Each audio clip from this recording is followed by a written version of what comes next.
So everyone, and welcome to more How Good Are. Today we're going to talk about two really cute characters that will kill you in your sleep.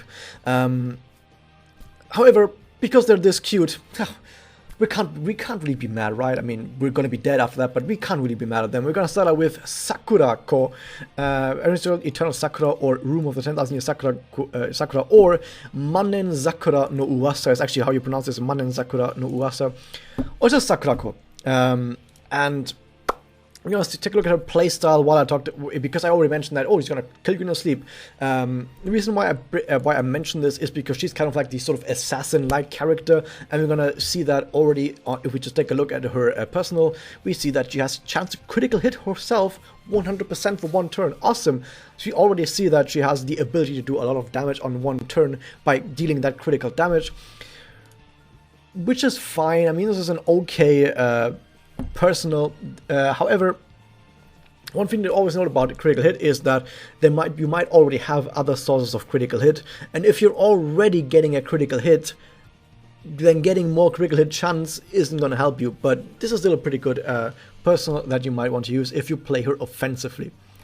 Keep in mind though, if you want to play her in mirrors, this Memoria, I don't know when this Memoria is active. Could be 3 turns or 4 turns. I'm not 100% certain. It's possible this is a 3-turn active Memoria, so it's possible this one's active on 3 turns. However, if you play Sakurako, you might not survive until turn 3, and we're going to see in a bit why. However, she's still more likely than most other damages to survive until turn 3. Why? Because let's actually just ignore her Spirit Enhancement stats. Let's just look at her 5-star stats. HP is pretty alright. Attack is looking pretty alright, and defense as well. And you see that attack and defense is balanced, but she has more attack than she has defense, and she is a balanced type after all, okay? But then, for some reason, when she gets Spirit Enhancement, she gets like 2,000 attack and like 4,000 defense. I don't know why she gets this much more defense, but now suddenly she has a lot more defense than she had before. So she actually does reach pretty high defensive values, even though she is someone who you probably more so play as an attacker. However, what you probably want to do is really double down on the actual attacking part of her, so you're probably not gonna give her any defensive Memoria. But at least it's still fine that you have this much defense, but you're probably going to give her defensive Memoria. Also on the Connect, we see that it gives attack up, critical hit, and evade. I think I've said this already before in my other review that I did, because I've reviewed Sakurako before when she released on the North American server, but she didn't have Spirit Enhancement at that point. But the point that I brought up is, and the point that I'm still going to bring up again, is that on one hand, it's a really RNG dependent kind of Connect. First off, about the Connect, the evade only really matters if they actually get attacked, and secondly, if the 65% chance to evade actually activates. So it's kind of it's really RNG dependent if the evade actually matters at all, but at least the critical hit at 70% chance when they attack is a lot more likely to actually be significant, and it's quite alright, especially with attack on top of that. Attack and crit together are really powerful, but still 70% is not 100%. It's possible that you're missing a crit or 2 crits even, and that's gonna really suck. But overall, this is a decent Connect, and it's going to play into her into the idea behind her character, which is that she downloads her enemies and then like strikes their weak points.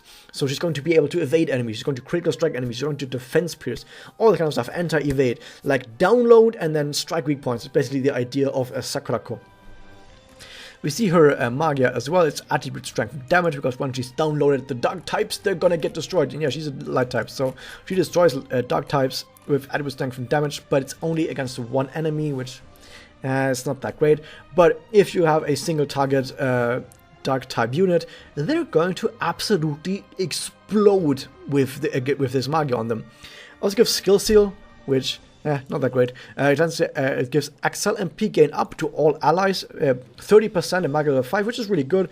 I think you should probably play Sakurako either on a Magia team, where she's the one actually taking most of the discs and attacking, or you play her on a Blast team, where her crit with attack up can actually make quite a bit of an impact. And if you do play her on a blast team, then it doesn't matter what her Magia does. But if you do play her on a more Magia-focused team, maybe on a sort of Excel Magia hybrid team, then what you will have here is the capability of buffing everyone with Excel picking up and use more Magia, which is totally fine, but at the same time, nothing too groundbreaking. It's just good. We also have anti-evade to self, cycle out to all allies. However, if you do get to double, or Magia 2 in this case, it does apply to all allies. Once again, though, highly specialized and highly specific, probably won't actually ever make the difference.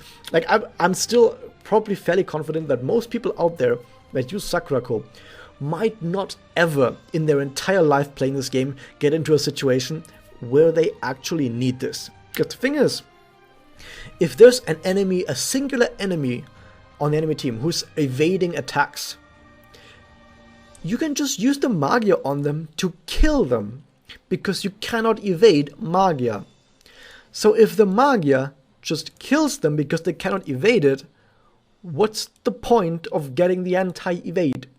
And in general, if you're playing a Magia team, like if you're playing a team that is focused about getting characters to Magia, other characters are going to have Magia as well, and they're also going to just kill characters that would have otherwise evaded. So,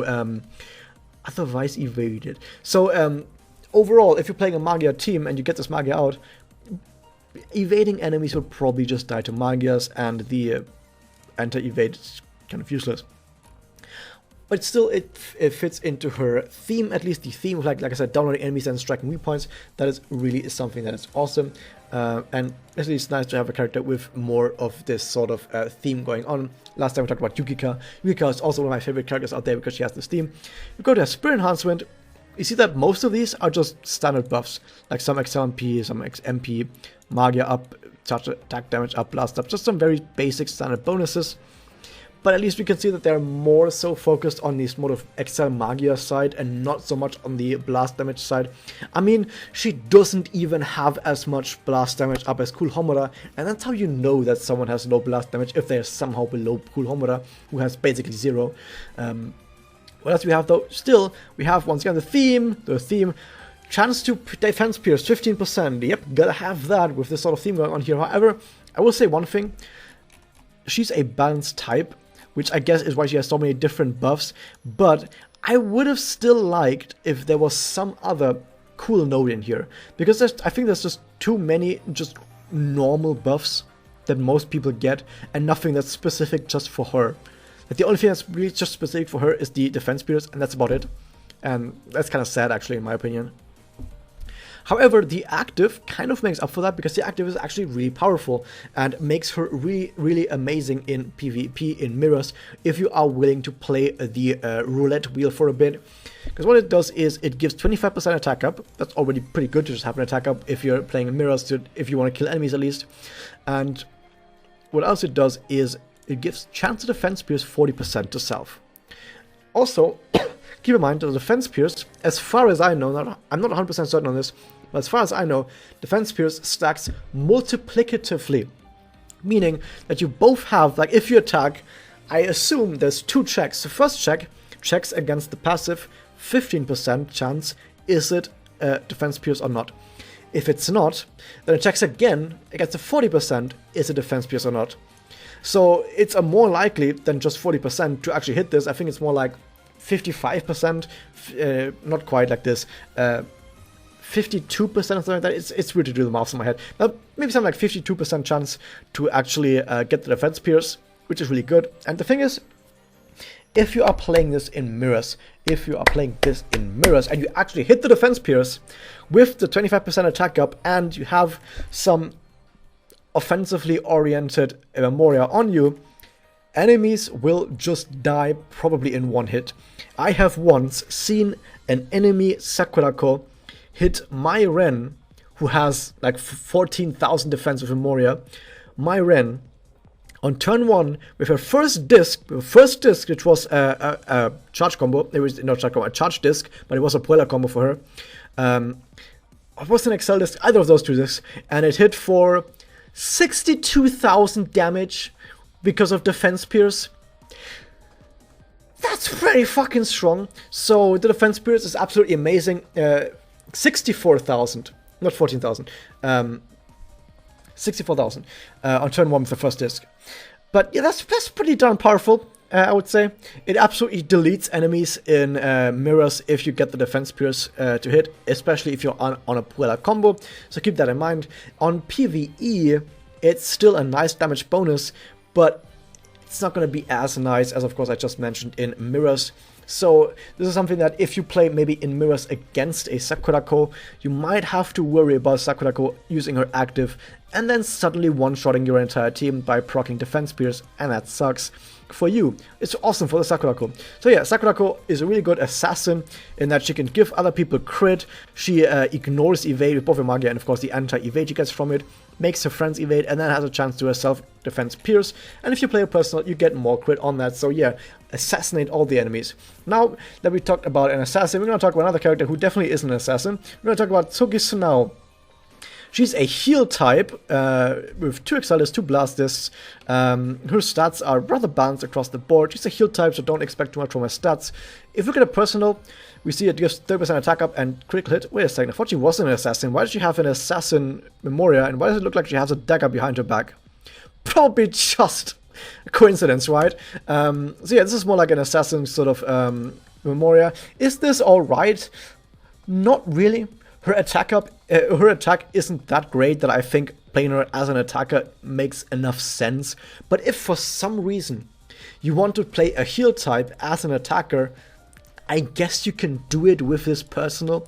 But even then, I think I still prefer the Flower Memoria for Iroha. That one gives 25% attack up for 3 whole turns. But yeah, I think I like that one more. Moving on though, we see that her connect gives damage up, it also gives HP restore and a defense up. So we got both, actually 3 things that it does. It gives the offensive part with the damage up, it gives the defensive part with defense up, but also heals, of course, with the utility part, the HP restore. So we got everything, we're healing people up back to full, they're gonna stay alive because we're gonna put a defense up on them and they do some damage. Which is a sort of jack of all trades sort of idea, but in this case it actually kind of works because the damage up is good enough for offensively, and defensively having both a heal and a defense up is just nice enough. But the thing is, here's the thing, I always bring this up with defensive connects, that if you give someone defense up or damage cut on their connect, then it's gonna not do anything if they don't get attacked, right? Like if that character doesn't get connect, it doesn't get attacked, then the fact that they have defense up doesn't matter. However, if they are missing HP and you heal them, they're gonna be back to full for future turns. It doesn't matter if they get attacked that turn or not. They're still gonna be healed for whenever they next get hit, right? Which makes a HP restore something that is more about the future, while defense up is more about right now. And having both at once, that is what you want from a defensive connect. You always thought Sunao was like any other heal type besides heal type? Oh, I don't know why that is. Is it maybe because her doppel is called Marita, which is named after I think it was a CIA agent that was known as an assassin. And also the shape right here that you see, it's an assassin beetle. Just probably a coincidence with the fact that she has like an assassin personal. I think it's all just a coincidence. Maybe her lore is different. In case you wonder about her lore, watch my catching up video on Green Jasper Diviners, but I think I've dropped enough hints by now. Her Magia, by the way, it does attribute strike for damage to all enemies. That's very aggressive for someone who's a heal type. Weird. It also does chance to stun. Very aggressive for someone who's a heal type. And also regenerates HP, that's actually fine. So we got the HP regen, which is something that you of course want to have for more prolonged sort of support over multiple turns. So I know I keep bringing this up when I talk about heal types, support types that are more defensive, is that you kind of want to have something to protect your people right now, but if you only have something to protect your people right now and not for future turns, then maybe the next turn they get hit really hard and then die. But in the same vein, if you have something that only protects people over multiple turns, and right now they're about to get hit by a giant hit or they're low on HP, then protecting them for multiple turns is not going to do much. You want to kind of have both. You want to help them right now, but also give them something that helps them over multiple turns. And the connect does that thing for now. So it heals them immediately. So if in the future, not even this turn, but in the future they get hit, they're going to be fine. But for right now, it gives them defense up. While the Magia, for right now, it tries to stun enemies. Only 45% chance, double, only 50% chance, so still doesn't really get much higher. But for right now, it tries to protect people with the stun, while for the future, it regenerates HP for all allies to keep people's HP going up, which is really nice. What about the Spirit Enhance? You got, since she's a heal type, she's got regenerate HP and Stealth Aim and Resistance. That's really good, because she's more so focused on actually doing something with her Magia, because you kind of want to stack the regenerate HP. She gets the Anti-Magia Seal, 100%. That's more than some other Magia types get, that's pretty good.